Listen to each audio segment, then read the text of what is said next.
Assalamualaikum. Salam selamat dan sejahtera. Saling mendoakan di antara kita. Jawablah. Waalaikumsalam. Waalaikumsalam. Masya Allah. Sampai kayak gitu jawabnya. Iya udah saking semangatnya aku ketemu teman-teman. Halo teman-teman, kita ketemu lagi. Iya, ketemu lagi ya. Allah izinkan kembali bertemu dengan Bunda Dani dan tentunya aku Bonbon. Iya, Masya Allah. Selamat sore hebat, apa kabar? Baik. Selamat sore pintar, apa kabar? Baik. Selamat sore Sali, selamat sore Saliha, selamat sore semua, apa kabar? Baik. Siapa yang sore ini sudah mandi? Saya. Bonbon mandi? Jelas dong. Wah, Masya Allah, Bonbon mandi ternyata ya. Kirain nggak mandi. Aku mandi. Tapi teman-teman, aku itu kalau mandi bukan di kamar mandi. Tuh, bukan di kamar mandi? Di kali? Bukan lah kayak sapi. Kalau mandi di kali kayak sapi tak? Ya enggak lah. Tadi kayak sapi. Ya pokoknya kayak gitulah. Tapi aku mandinya gak di kali, gak di kamar mandi, terus di kamar mati. Mayat dong dah. Hantu lah. Terus mandinya di mana, Bon? Aku itu teman-teman kalau mandinya itu di mesin cuci. Hah? Masa di mesin cuci sih? Iya. Masa mandi di mesin cuci ya teman-teman? Aku itu nih mandi di mesin cuci. Ngok, ngok, ngok, ngok, ngok. Ngok, ngok, ngok, ngok, ngok. Masa mandi di mesin cuci sih, Bon? Beneran dah. Mandi di mesin cuci. Iya, aku kan boneka dah. Betul. Bon-bon boneka. Jadi mandinya di mesin cuci. Tapi teman-teman jangan sekali-kali mencoba ya. Iya teman-teman, disclaimer. Disclaimer. Jangan sekali-kali nyoba ya. Nanti masuk mesin cuci terus mandi. Yang masuk mesin cuci dan mandi itu hanya baju. Terus boneka. Manusia? Jangan dong. Masya Allah, iya. Masa mandi di mesin cuci ya? Mandinya di kamar mandi aja ya teman-teman. Kalau aku kan boneka, mandinya di mesin cuci. Iya, Masya Allah. Harum dong. Harum lah. Masya Allah. Berarti mandinya pakai sabun wangi apa pakai deterjen? Deterjen. Masya Allah. Kalau teman-teman tentunya mandinya pakai sabun wangi ya nak ya. Kalau Bonbon pakai deterjen. Soalnya aku boneka ya teman-teman. Masya Allah. Alhamdulillah ya Allah. Alhamdulillah binikmati tatimus solihah. Alhamdulillah senantiasa puja dan puji syukur kita panjatkan kehadirat Allah Subhanahu wa taala yang mana Allah izinkan sore hari ini Masya Allah Bunda Dani ketemu lagi dengan teman-teman semua yang ada di rumah. Iya, ketemu dengan anak solih dan solihah. Iya, ketemu anak-anak yang cantik-cantik, yang ganteng-ganteng, yang insya Allah semuanya ahlul Quran. Insya Allah semuanya adalah anak-anak yang solih dan solihah. Amin. Masya Allah. Alhamdulillahirabbil alamin wa binasta'inu ala umuri dunya waddin wassalatu wassalamu ala asrofil anbiya'i wal mursalin wa ala alihi washabihi ajmain amma ba. Masya Allah. Rabbi shrah li sadri wa yassir li amri wahlul 'uqdatam min lisani yafqahu qawli. Kita senantiasa ya, Bunda senantiasa mengingatkan, ayo kita bersyukur kepada Allah dalam kondisi apapun, di saat apapun, kapanpun, dimanapun, yuk terus bersyukur kepada Allah. Karena memang seperti sore hari ini Allah izinkan Bunda Dani ya bertemu kembali dengan teman-teman yang ada di rumah. Ya tentunya aku juga ya teman-teman ya. Senang ya Bon? Senang dong ketemu dengan teman-teman yang ada di rumah. Iya, Masya Allah. Senang karena memang ketemu dengan teman-teman yang ada di rumah sebagai salah satu silaturahim kita, walaupun tidak secara langsung ya, secara virtual Allah izinkan kita bersua, kita bersilaturahim.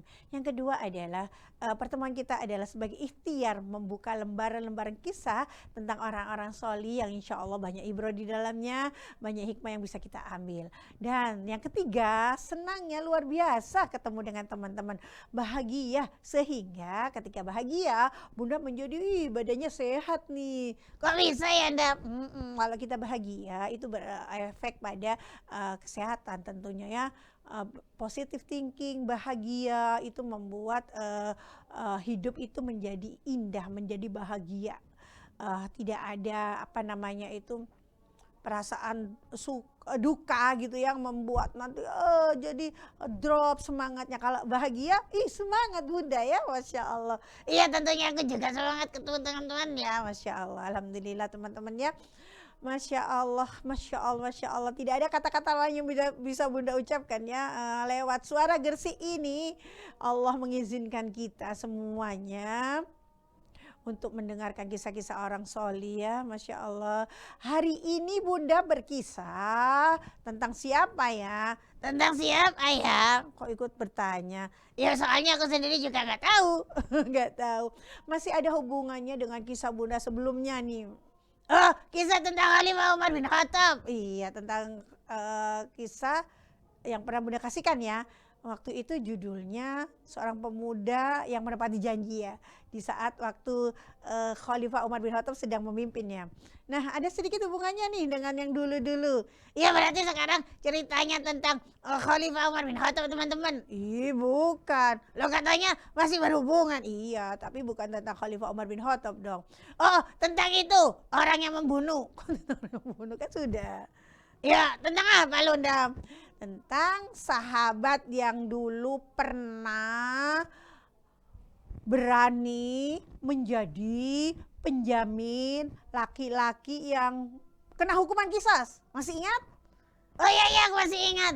Siapa namanya? Namanya itu Abdullah. Abdullah sih. Kan gak ada ya teman-teman dalam kisah kemarin nama Abdullah. Loh lah, kok aku ingat ke Abdullah loh dah. Bukan. Dulu kan pernah ada sahabat Rasulullah yang berani ini menjadi penjamin seorang laki-laki sholih yang mendapat hukuman qisas. Siapa teman-teman? Betul, itu teman-teman masih ingat. Siapa teman-teman? Oh iya dah, siapa? Gak tahu. Tentang Salman Al-Farisi. Oh iya ya, iya. Kok jadi Abdullah ya? Kan Salman ya dah. Iya, Salman Al-Farisi. Nah, teman-teman, Salman Al-Farisi ini luar biasa ya sebagai seorang sahabat Rasulullah yang banyak kisahnya. Nah, salah satunya sore hari ini Bunda ingin menceritakan satu sisi. Banyak sisi dah. Seperti itu persegi panjang. Kok seperti persegi panjang? Iya, persegi panjang punya 4 sisi. Bukan. Maksudnya kisah Salman ini panjang. Oh, seperti tali. Kok seperti tali? Kan panjang. Iya, boleh lah, boleh. Panjang ya. Jadi Bunda ingin sore hari ini sedikit mengambil dari kisah Salman Al-Farisi. Oh, jadi gak semuanya. Waktunya udah nututi nanti kalau dikisahkan semuanya. Bisa-bisa kita di sini sampai jam 12 malam ya teman-teman mau. Lah gak sholat enggak? Iya lah gak sholat. Lah gak tidur. Iya gak tidur. Makanya Bunda mau ambil sedikit kisahnya tentang sahabat Salman Al-Farisi. Karena memang banyak sekali kisah-kisah yang luar biasa, kisah-kisah yang inspiratif, kisah-kisah yang banyak ibro di dalamnya dari sahabat Salman Al-Farisi. Nah, sore hari ini Bunda ingin mengambil satu sisi saja, sedikit saja kisah tentang Salman Al-Farisi. Tentang bagaimana Salman Al-Farisi ini menemukan kebenaran yang sejati. Menemukannya di mana dah? Berarti kebenaran itu pernah hilang. Kebenaran pernah hilang. Kok pernah hilang sih, Bon? Itu ditemukan sama Salman. Oh, bukan. Maksudnya perjalanan seorang sahabat yang bernama Salman Al-Farisi ini di dalam mencari kebenaran. Lah ya berarti kan hilang itu. Bukan hilang, maksudnya ya begitulah teman-teman. Kalau ngomong sama Bon-Bon ya, Masya Allah. Kenapa Anda? Iya pintar Bon-Bon. Jelas lah aku pintar teman-teman. Nah, bagaimana ya teman-teman perjalanan seorang Salman Al-Farisi ini dalam mencari kebenaran? Mau tahu kisahnya teman-teman? Mau? Kok diem aja? Biasa soalnya Bunda kayak gitu, makanya aku diem. Kenapa? Ya jangan diputus tanda, mesti, makanya aku lah diem. Gak boleh diputus katanya teman-teman. Baik, kalau gitu Bunda mau bercerita tentang seorang sahabat Salman Al-Farisi. Salman Al-Farisi, dari namanya Al-Farisi, adalah seorang sahabat yang berasal dari Persia. Oh, bukan dari Mekah? Bukan. Bukan dari Madinah? Bukan. Bukan dari Yaman? Bukan, kan sudah disebutkan dari Persia. Kan Persia jauh dari Mekah. Iya memang, Persia jauh dari Mekah, dari Madinah. Masya Allah, jauh ya. Ternyata menjadi sahabat Rasulullah. Nah, ini kalau bukan karena kode dan kodernya Allah, luar biasanya sahabat ini dari tempat yang jauh bisa menjadi sahabatnya Rasulullah. Jadi Salman adalah seseorang berasal dari Persia, dari sebuah dusun Jayut Isfahan namanya ya, dusun Jayut Isfahan di Persia. Salman ini adalah putra dari seorang kepala desa di sana. Seseorang yang mempunyai kedudukan di sana. Wah, berarti Salman ini keluarganya hebat ya, Dam. Terpandang. Keluarga yang terpandang di sana. Di desa itu ayahnya mempunyai kedudukan ya sebagai kepala desa atau sebagai gubernur lah, pokoknya menjadi orang yang ternama di sana. Dan Salman ini dilahirkan dari seorang ayah yang beragama Majusi. Agama apa itu, Nda? Agama Majusi itu teman-teman agama yang menyembah api. Astagfirullahaladzim, ada ya, Nda? Orang yang menyembah api? Ada. Nama agamanya namanya agama Majusi. Dan ayah Salman ini menjadi pemuka agama di sana. Oh, sebagai kepala desa juga sebagai pemuka agama di sana. Nah, ayah Salman ini begitu sayang sekali sama Salman. Salman ini begitu diperhatikan. Salman ini begitu dilindungi begitu ya. Sampai-sampai Salman ini tidak boleh pergi tanpa ayahnya. Ya sampai seperti itu dah. Gak kayak aku. Kenapa? Aku dibiarkan sama ayahku. Memang ayahnya di mana? Gak tahu. Aku lo gak ngerti ayahku siapa. Masa boneka punya ayah? Enggak sih. Teman-teman, bagaimana cerita Salman ya? Kalau Bunda mau berkisah terus Bon nyeletuk terus. Ya aku tak diem wes. Kita lanjut ya teman-teman ya. Jadi ayah Salman ini begitu protektifnya kepada Salman, saking sayangnya kepada Salman, saking khawatirnya Salman ini terpengaruh oleh dunia luar. Salman begitu dijaga sebaik-baiknya, dikasih kasih sayang sebanyak-banyaknya oleh ayahnya, sampai Salman ini berkembang menjadi seorang pemuda yang luar biasa ya, pemuda yang baik begitu ya, pemuda yang nurut sama ayahnya. Sehingga sama ayahnya Salman ini kemudian dipercaya sebagai penjaga api. Penjaga api yang disembah agar tidak padam. Oh, apinya itu gak boleh padam ya, Nda. Nah, kan nyeletuk lagi dia. Oh ya saya lupa aku. Wes aku tak diem teman-teman. Betul, karena api ini disembah, sesembahan mereka, Tuhan mereka, maka apinya nggak boleh padam teman-teman. Maka harus ada yang menjaga. Nah, Salman ini dipercaya oleh ayahnya, yang ayahnya ini adalah seorang pemuka agama Majusi, penyembah api. Salman dipercaya sebagai orang yang menjaga api yang disembah ini supaya tidak padam. Nah, sampai pada suatu saat ketika ayahnya ini sedang sibuk, ayahnya ini juga seorang petani ya teman-teman ya. Jadi ayahnya ini mempunyai lahan gitu, mempunyai tanah pertanian yang harus dirawat. Nah, suatu saat ayahnya ini sedang sibuk. Sementara ayahnya juga membutuhkan tenaga untuk mengurus pertaniannya.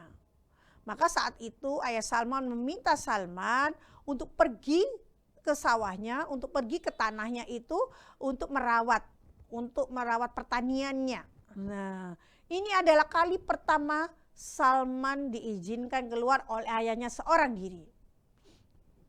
Karena memang saat itu ayah Salman sedang sibuk dengan pekerjaannya, sedangkan ayah Salman harus terpikir bahwa harus ada pekerjaan yang harus dikerjakan di pertaniannya. Maka Salman diutuslah oleh ayahnya untuk pergi ke tanah tersebut, pertanian tersebut, mengerjakan pekerjaan seorang diri tanpa ayahnya. Dan seperti Bunda yang sampaikan tadi bahwa Salman ini adalah kali pertama pergi tanpa ayahnya.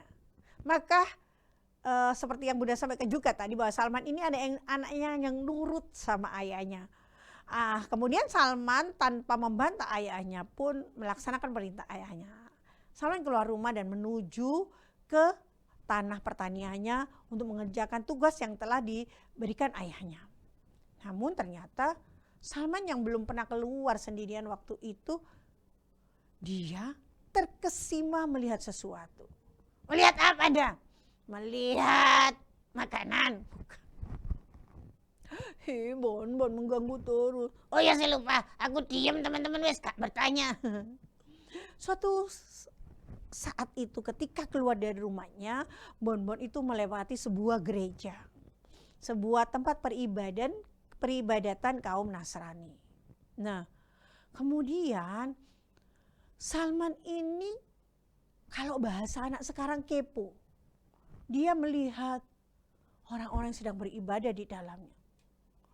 Salman menjadi tertarik teman-teman. Oh, mereka sedang apa ya? Wah, aku ingin melihatnya lebih dekat.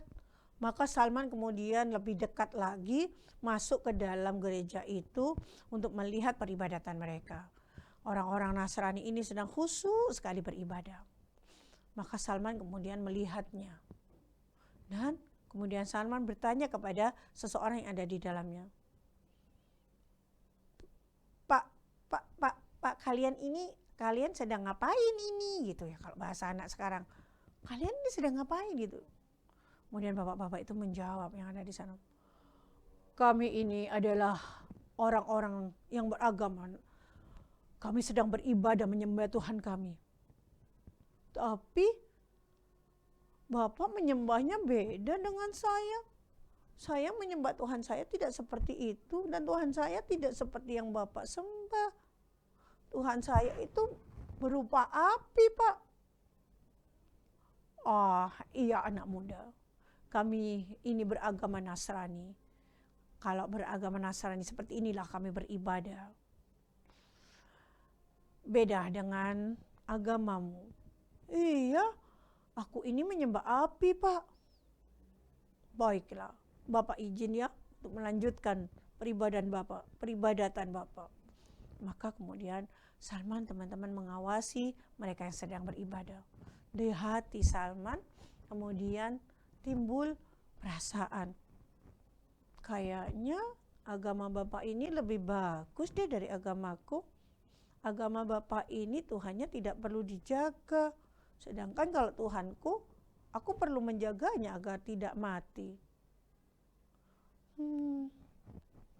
Iya, sepertinya agama Bapak ini lebih bagus dari agamaku. Tanpa terasa teman-teman, Salman berada di situ cukup lama.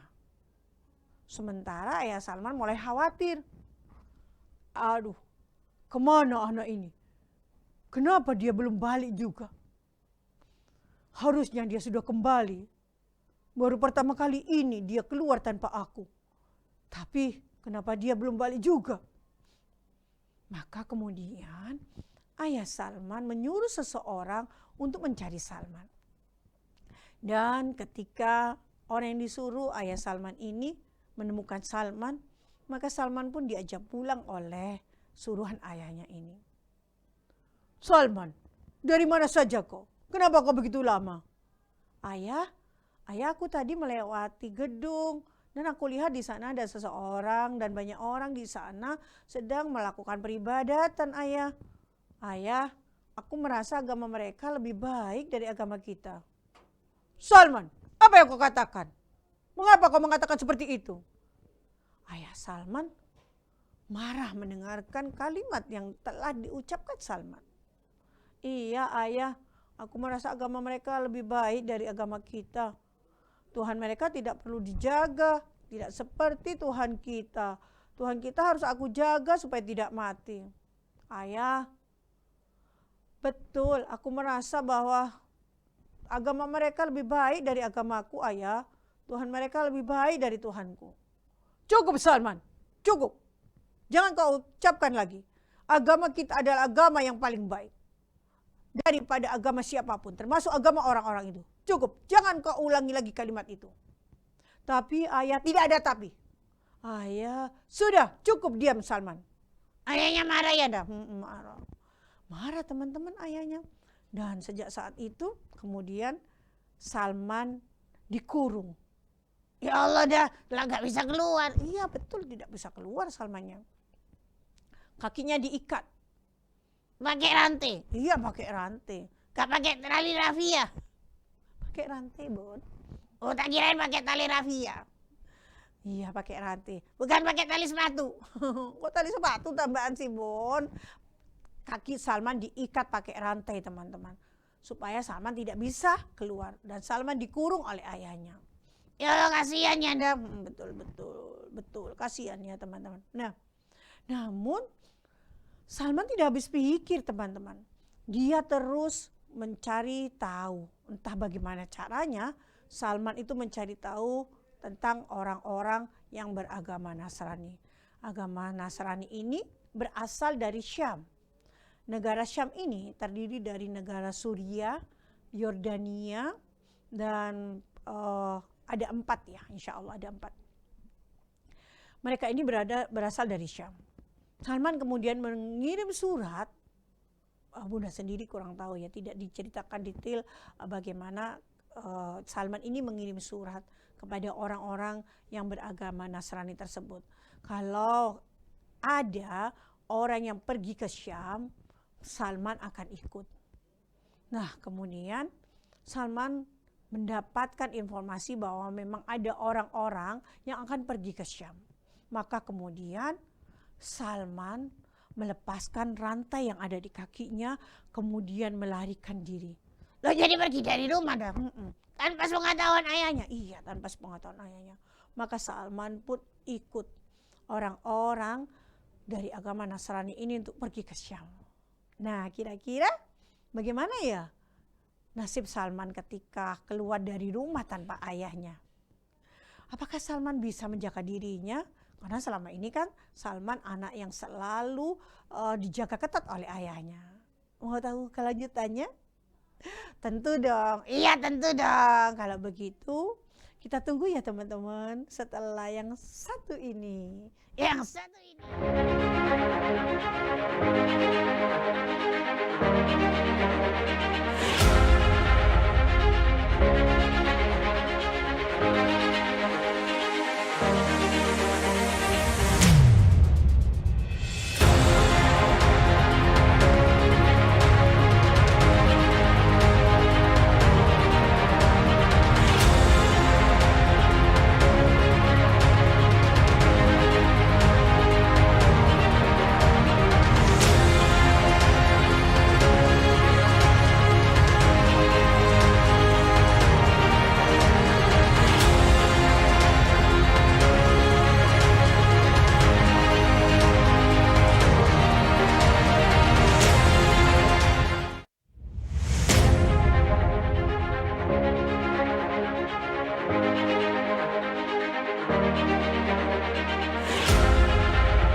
Insya Allah, alhamdulillah. Setelah iklan-iklan yang lewat, Bunda sambung kembali ya kisahnya. Tapi Bunda kali ini sendiri, karena kalau ada Bon-Bon, Bon-Bon tanya-tanya melulu. Ayo, rasanya aku yuk. Ternyata Bonbon dengar. Iya, tidak kok, tidak membahas Bonbon. Ini Bunda mau lanjut kisahnya ya teman-teman. Nah, kisahnya dilanjutkan ya teman-teman. Setelah Salman ini meninggalkan rumahnya, kemudian Salman ini mengikuti orang-orang yang pergi ke Syam. Nah, sesampai di Syam, di kota Syam, Syam ini ada 4 negara ya, Suriah, Yordania, Palestina, dan satu lagi Suriah, Palestina, Yordania, Yaman, insya Allah ya, 4. Dan ketika di Syam ini, kemudian Salman bertanya pada orang-orang yang di sana, kira-kira di mana dia bisa mendapatkan seseorang yang bisa mau menerima dirinya untuk menuntut ilmu, mengabdi pada agama Nasrani. Jadi Salman ini berpindah dari agama Majusi memeluk agama Nasrani. Nah, di kota Syam, kemudian Salman ditunjukkan oleh seseorang kepada seorang pendeta. Maka kemudian Salman mengabdi di gereja itu bersama pendeta itu. Namun setelah mengabdi beberapa lama, pendeta ini meninggal. Ketika pendeta ini meninggal, Salman sebelumnya sempat bertanya. Ketika pendeta ini sedang sakit keras, kemudian merasa bahwa dia mungkin tidak lama lagi hidupnya karena sakitnya parah gitu ya. Maka Salman bertanya, wahai Bapak Pendeta, apa saranmu untukku? Aku harus kemana untuk menuntut ilmu agama Nasrani ini, untuk mengabdikan hidupku kepada agama Nasrani ini? Maka Bapak Pendeta itu menyarankan Salman untuk pergi ke kota Musil. Di sana ada seorang pendeta yang bisa Salman ikuti, Salman mengabdi di sana sebagaimana dia mengabdi pada pendeta yang sakit ini. Dan ternyata kemudian Salman pergi ke daerah Musil. Di sana dia carilah pendeta itu. Kemudian dia dapati pendeta itu, kemudian dia berkata kepada Bapak, wahai Bapak, izinkan aku Salman untuk mengabdi di sini, di gereja tempat Bapak. Maka kemudian Salman pun teman-teman mengabdi di Musil itu kepada pendeta yang lainnya. Jadi ketika pendeta ini meninggal, Salman kemudian berpindah ke kota Musil mengabdi di pendeta yang lainnya. Tak selang berapa lama kemudian pendeta ini pun juga sakit keras. Salman kemudian bertanya lagi, hai Bapak, lantas kemana aku harus mengabdi? Kemudian Bapak pendeta yang sudah merasa bahwa ajalnya pun tidak lama lagi ini karena sudah sakit keras, menyuruh Salman untuk pergi ke daerah Nasibin untuk mengabdi di gereja di sana. Maka Salman pun patuh kepada Bapak pendeta ini, dan benar Bapak pendeta ini pun meninggal. Akhirnya Salman pergi ke daerah Nasibin. Di sana Salman kemudian mengabdi pada seorang pendeta sama seperti sebelumnya. Namun ketentuan Allah berkehendak lain pula. Bapak pendeta ini pun ternyata juga sakit keras. Seperti sebelum-sebelumnya, Salman kemudian bertanya kepada Bapak pendeta ini kemana dia harus mengabdi. Kepada siapa dia harus mengabdi, sebagaimana apa yang dia lakukan selama ini. Maka Bapak pendeta ini pun menyuruh Salman untuk pergi ke daerah timur, di timur dari Romawi, daerah Amuria. Amuria ini sebelah timurnya Romawi. Bayangkan teman-teman, dari Persia Salman pindah ke Syam, kemudian dia pindah ke Romawi. Maka dia pun mengikuti wasiat dari Bapak pendeta itu, kemudian dia pergi ke Amuria dan dia pun mengabdi pada pendeta di sana. Sampai kemudian pendeta ini pun juga sakit keras dan sepertinya memang sudah tidak bisa ditolong lagi, gitu ya. Kemudian Salman bertanya kepada Bapak pendeta ini, kemana dia harus mencari, dan Bapak pendeta yang ada di sini kemudian menceritakan bahwa sepertinya memang tidak ada lagi pendeta yang bisa kau ikuti. Pergilah ke suatu tempat yang di sana, tempat itu banyak ditumbuhi pohon kurma. Dan ada 2 batu hitam besar yang menjadi sisi-sisi, jadi pinggir-pinggirnya kota itu. Maka kemudian Salman mencari tahu ini daerah mana begitu ya. Aku harus pergi ke tempat itu seperti yang disampaikan oleh Bapak pendeta. Tempat di mana banyak ditumbuhi pohon kurma. dan ada 2 batu besar yang mengapit daerah itu. Maka Salman pun kemudian mencari tahu daerah mana itu. Ternyata daerah itu masuk ke dalam Jazirah Arab. Maka kemudian Salman pun mencari informasi lebih jauh tentang pedagang-pedagang dari Jazirah Arab yang lewat di sana. Dan kebetulan Salman menemukan rombongan ini. Ada kafilah dagang dari Jazirah Arab yang melewati daerah situ. Teman-teman, siap. Di saat Salman mengabdi pada Bapak Pendeta yang di Amuria ini, Salman itu selain mengabdi, teman-teman, juga dia beternak. Dia beternak sapi, dia beternak kambing, dan kambingnya Salman, sapinya Salman ini banyak gitu ya. Sehingga ketika Bapak Pendeta ini meninggal, Salman mempunyai hewan-hewan ternak yang cukup banyak. Sehingga hewan ternak inilah nantinya yang bisa dibawa bekal Salman untuk menuju daerah yang sudah dipesankan oleh Bapak Pendeta ini. Dan benar ketika ada kafilah dagang dari Jazirah Arab, Salman kemudian bernegosiasi untuk ikut di dalam rombongannya. Wahai Tuan, aku ingin pergi ke tempat di mana di situ banyak pohon kurma dan tempat itu diapit oleh 2 batu besar hitam. Maukah kau mengajakku ke sana, wahai Tuan? Boleh. Oh, apa yang kau berikan pada kami kalau kami akan bawamu? Tuan, aku punya banyak sapi, aku punya banyak kambing. Silahkan, ini Tuan ambil asal Tuan mau membawaku ke sana. Baik, aku akan membawamu ke sana. Maka teman-teman, pergilah Salman beserta kabilah dagang dari Jazirah Arab ini menuju daerah yang dimaksud. Namun, sebelum sampai pada daerah yang dimaksud itu, Salman ternyata teman-teman dijual sebagai budak kepada orang Yahudi. Memang ya, orang-orang dari Jazirah Arab ini ya, mereka itu licik. Mereka itu akhlaknya tidak baik, teman-teman.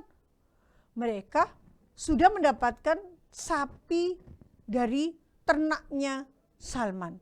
Selain sapi juga ternak kambingnya dibelikan juga. Tapi mereka sampai hati menjual Salman kepada orang sebagai budak.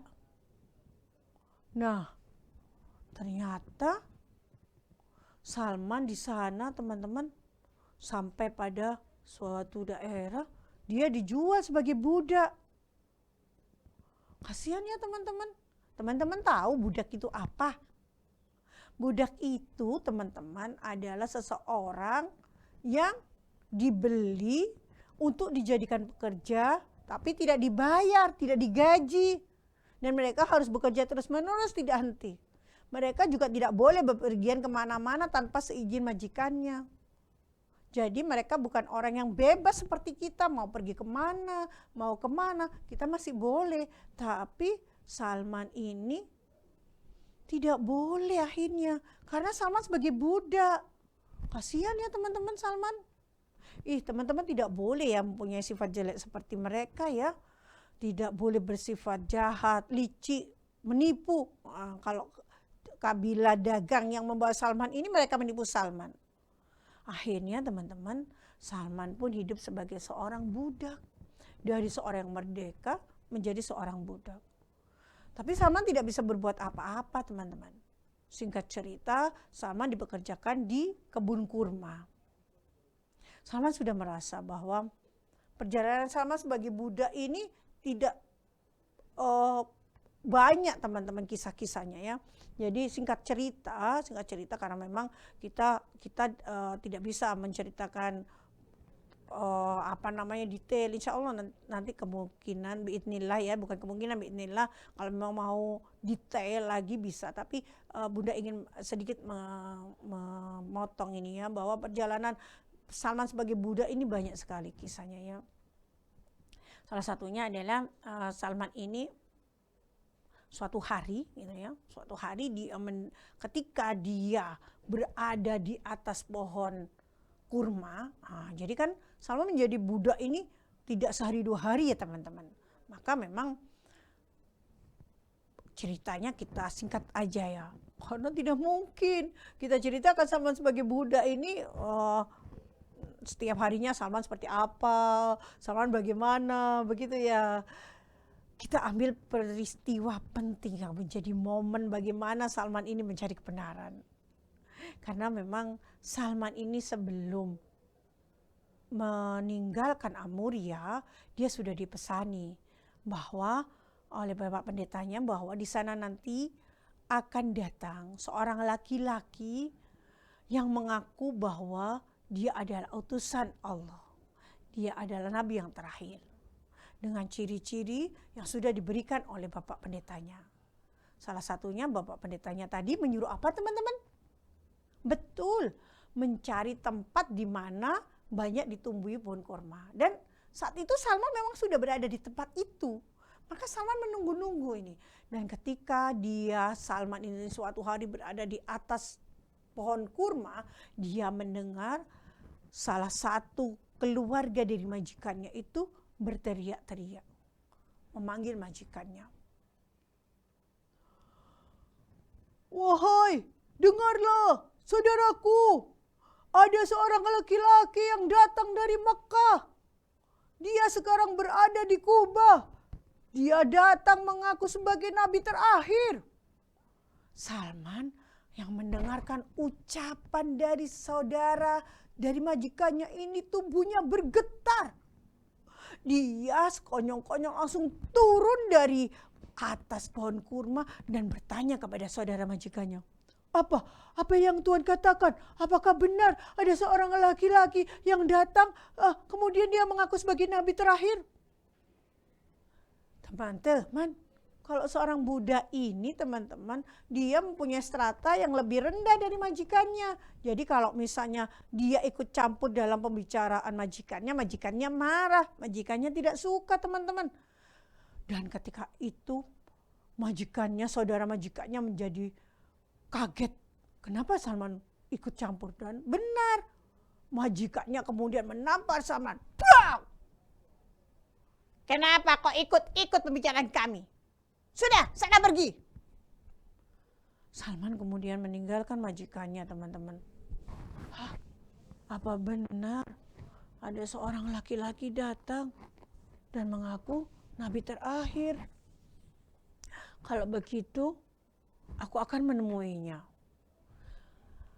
Salman ini begitu ingin menemui laki-laki yang diceritakan oleh saudara dari majikannya. Salman ingin menemui laki-laki itu. Maka kemudian Salman membawa makanan, membawa apa yang dia punya, dia taruh, dia bawa ini, apa makanan-makanan yang dia punya ini, dia bawa, dia pergi menemui laki-laki yang mengaku sebagai utusan Allah yang terakhir. Teman-teman tahu siapa utusan Allah, nabi yang terakhir? Iya betul, Nabi Muhammad Rasulullah Sallallahu Alaihi Wasallam. Saat itu teman-teman, Rasulullah ini sedang berhijrah dari Mekah menuju Madinah.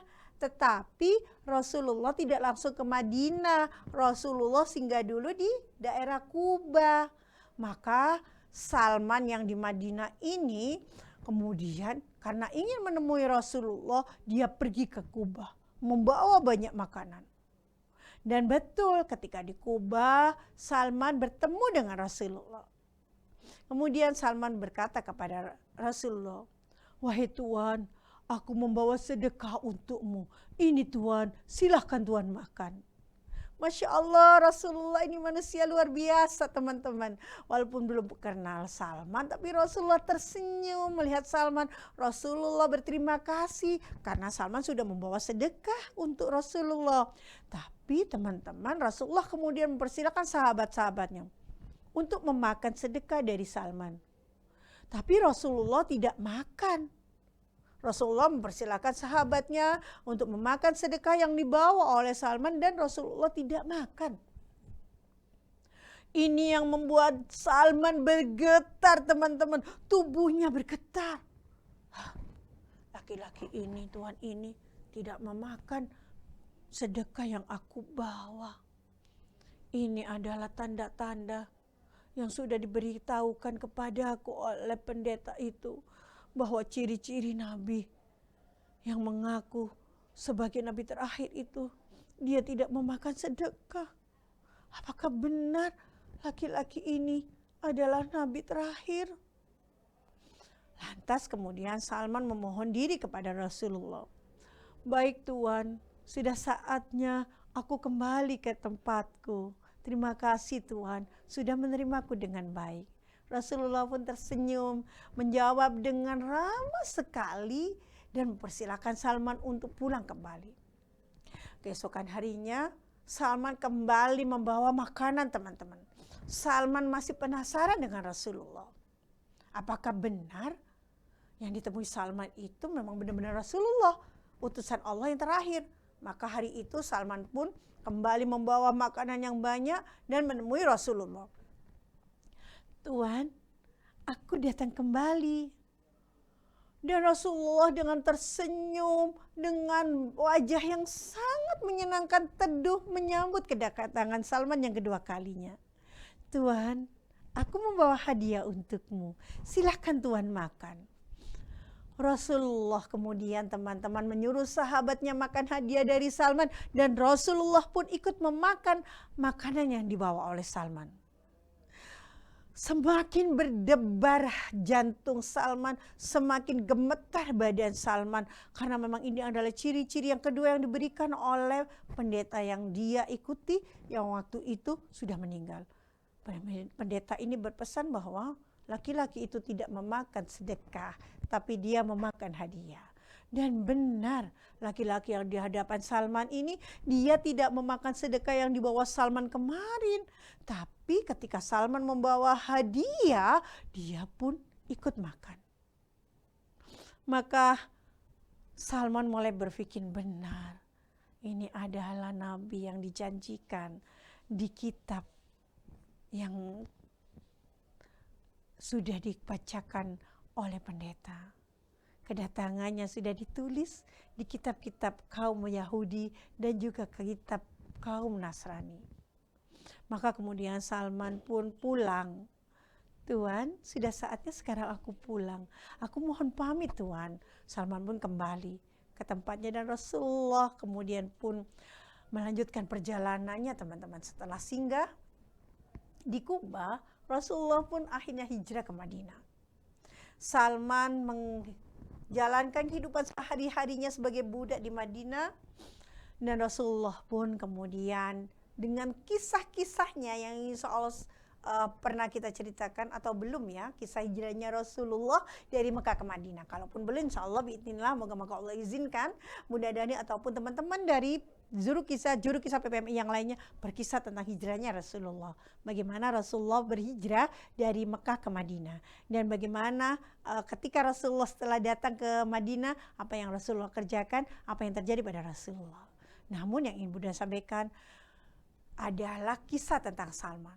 Suatu hari Rasulullah ini sedang menghadiri pemakaman sahabat yang meninggal di pemakaman Baqi. Nah teman-teman, kalau teman-teman umroh atau teman-teman ya berhaji di Madinah itu ada namanya pemakaman Baqi ya. Di sana dimakamkan sahabat-sahabat ya. Nah Rasulullah saat itu menghadiri pemakaman salah seorang sahabat di Baqi.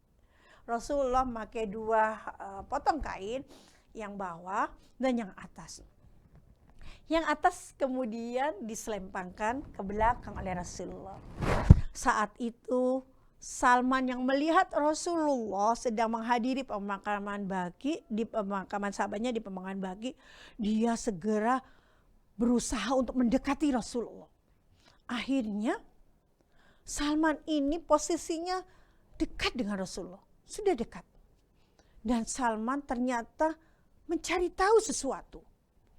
Salman melihat kepada Rasulullah. Salman melihat dengan teliti. Dicarinya sesuatu di dalam tubuh Rasulullah. Karena Rasulullah ini teman-teman, manusia pilihan. Rasulullah ini memang adalah manusia yang dekat dengan Allah, sehingga Allah memberitahu lewat malaikat Jibril bahwa Salman ini sedang melihat tanda kenabian yang ada di pundak Rasulullah. Rasulullah tahu maksud Salman. Maka kemudian kain yang menutupi cap kenabian dari Rasulullah ini dibuka sama Rasulullah. Seketika terbelalak mata Salman melihat ada cap kenabian yang ada di punggung Rasulullah. Salman kemudian mendekap Rasulullah. Ya Tuhan, benar. Tuhan adalah orang yang aku cari. Tuhan adalah nabi yang terakhir yang sudah dituliskan di kitab Yahudi dan Nasrani. Aku melihat cap kenabian yang ada pada punggung Tuhan. Didekapnya Rasulullah, Salman menangis sejadi-jadinya bahwa dia sekarang sudah bertemu dengan seseorang yang dia cari selama ini. Maka kemudian saat itu juga Rasulullah tersenyum kepada Salman. Dan saat itu juga Rasulullah melihat raut wajah Salman yang begitu bahagia bertemu dengannya.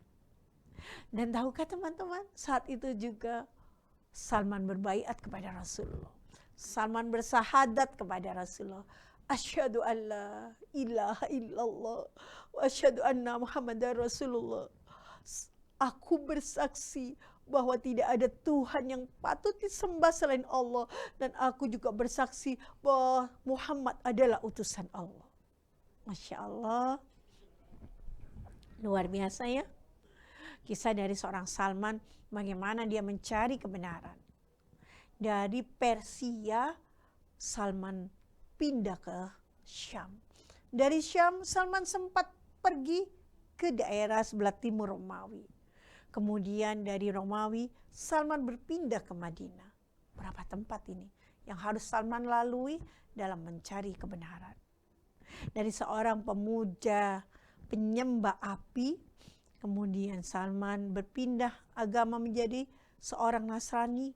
Dan kemudian karena hidayah dari Allah, Salman bisa menemukan kebenaran memeluk agama Islam, bertemu dengan Rasulullah Sallallahu Alaihi Wasallam, dan akhirnya bersyahadat, berbaiat kepada Rasulullah.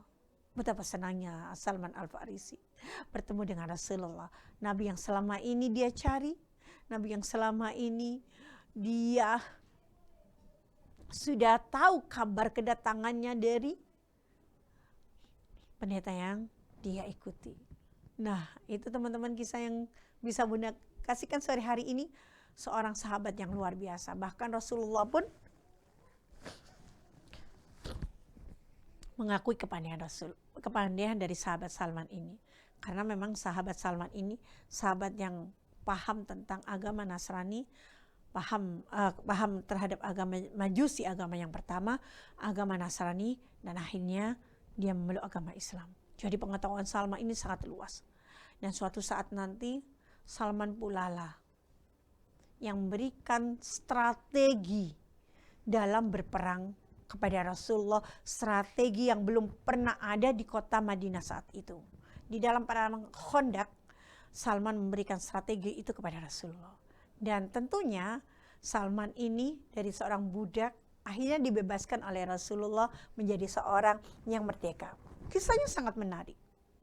Maka dari awal perjumpaan kita, Bunda sudah sampaikan bahwa perjalanan Salman ini, kisah Salman ini sangat banyak, sangat panjang, kata Bon-Bon, seperti tali panjang, seperti jalan.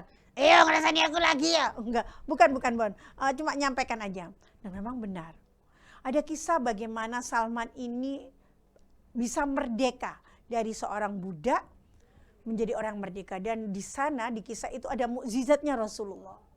Kemudian bagaimana Salman ini memberikan strategi di perang Khandaq. Ada banyak kisah tentang Salman. Namun sore hari ini Bunda cukupkan dulu kisah tentang Salman di dalam pencariannya mencari kebenaran.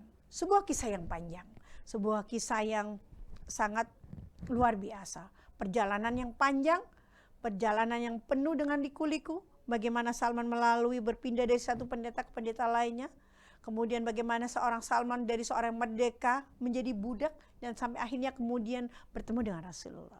Semoga kisah sehari ini memberikan banyak ibrah kepada kita, tentunya juga buat Bunda sendiri. Nah, teman-teman, siap? Bunda akan panggil Bonbon ya setelah ini ya, tapi saksikan dulu dong iklan yang mau lewat ini.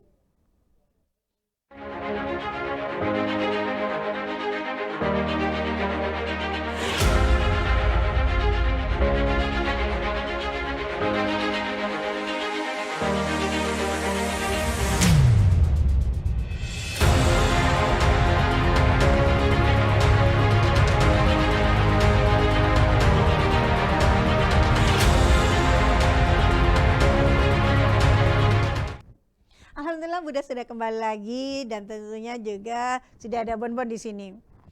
Kok diem aja? Bon, kok diem aja? Loh, itu teman-teman disapa. Katanya aku suruh diam, biar nggak banyak tanya. Ya maafkan Bunda. Maksud Bunda bukan tidak boleh banyak tanya, tapi ketika Bunda bercerita, Bonbon mendengarkan dulu. Oh jadi boleh ngomong? Boleh dong. Boleh nyapa teman-teman? Boleh dong. Masa nggak boleh? Oh tak kirain nggak boleh. Ih jangan ngambek Don Bon. Aku nggak ngambek dong. Iya boleh. Teman-teman? Iya siap. Bagaimana ceritanya tadi? Wah, tentu menarik ya teman-teman. Cerita tentang seorang Salman dalam mencari sebuah kebenaran. Panjang ya teman-teman ceritanya, seperti jalan tol. Seperti tali. Kok Bunda tertawa? Enggak ada apa-apa. Khawatir nanti kalau ngomong Bonbon ngambek lagi ya teman-teman. Enggak, aku gak ngambek. Iya, Masya Allah pinter ya. Baik teman-teman, karena memang sudah selesai ceritanya, waktunya juga semakin sore ya. Jangan lupa segera kerjakan aktivitas-aktivitas lainnya yang bermanfaat untuk teman-teman. Maksimalkan waktu dengan perbuatan kegiatan yang bermanfaat. Baik, Bunda mohon maaf atas semua kesalahan. Iya, Bonbon juga mohon maaf ya teman-teman. Bonbon ini sebenarnya gak ngamuan kok, gak ngambek. Bonbon baik hati, iya. Bonbon orang yang sabar, iya. Masya Allah betul ya. Sama teman-teman di rumah juga teman-teman yang hebat, yang tidak, yang sabar. Tidak marah, tidak mudah tersinggung, gak ngambekan. Iya, akhlaknya tentunya akhlakul yang karimah ya teman-teman. Iya, Masya Allah. Baik teman-teman, sore hari ini kebaikan-kebaikan yang ada datangnya dari Allah. Kalaupun ada keburukan, ada kesalahan datangnya dari hawa nafsu Bunda sendiri. Tidak bosan-bosannya Bunda mohon maaf. Tolong dibukakan pintu maaf yang selebar-lebarnya. Bunda banyak salahnya, banyak khilafnya. Bunda juga senantiasa mohon maaf kepada Allah atas semua kesalahan yang Bunda perbuat selama kita bertemu. Baik yang Bunda sengaja maupun yang tidak. Baik yang Bunda tampakkan maupun yang Bunda sembunyikan. Baik di awal pertemuan kita sampai akhir ini. Dengan senantiasa mohon ampunan kepada Allah. Astaghfirullahaladzim wa atubu ilaih. Iya, soalnya Bunda itu sudah tua teman-teman. Itu sering berbuat salah. Kalau orang tua memang banyak berbuat salah, Bon. Iya juga sih, anak muda juga. Setiap manusia ada kesalahannya ya. Ada kemungkinan berbuat salah, karena itu senantiasa mohon ampunan kepada Allah dan mohon maaf kepada sesama muslim, kepada sesama, agar kita semuanya Allah ampuni dosa-dosa kita, baik dosa kepada Allah, dosa kepada sesama. Baik, Masya Allah, sebelum kita tutup perjumpaan kita di sore hari ini, jangan lupa teman-teman pantengin terus Suara Gersik, karena memang Masya Allah acaranya bagus-bagus. Ya Allah, iya ya. Dan sebelum Bunda pamit, yuk kita tutup pertemuan kita dengan doa kafaratul majelis. Subhanakallahumma wabihamdik asyhadu alla ilaha illa anta astaghfiruka wa atubu ilaik. Sampai jumpa di pertemuan-pertemuan yang akan datang. Mungkin juga bukan dengan Bunda Dani, mungkin sama Bunda Mei, dengan Kak Tati, Kak Zi, Kak Irul, Kak siapa lagi? Iya aku lupa dah. Kak siapa ya ndak? Iya, dengan juru kisah dari PPMI yang lainnya. Wassalamualaikum warahmatullahi wabarakatuh. Waalaikumsalam.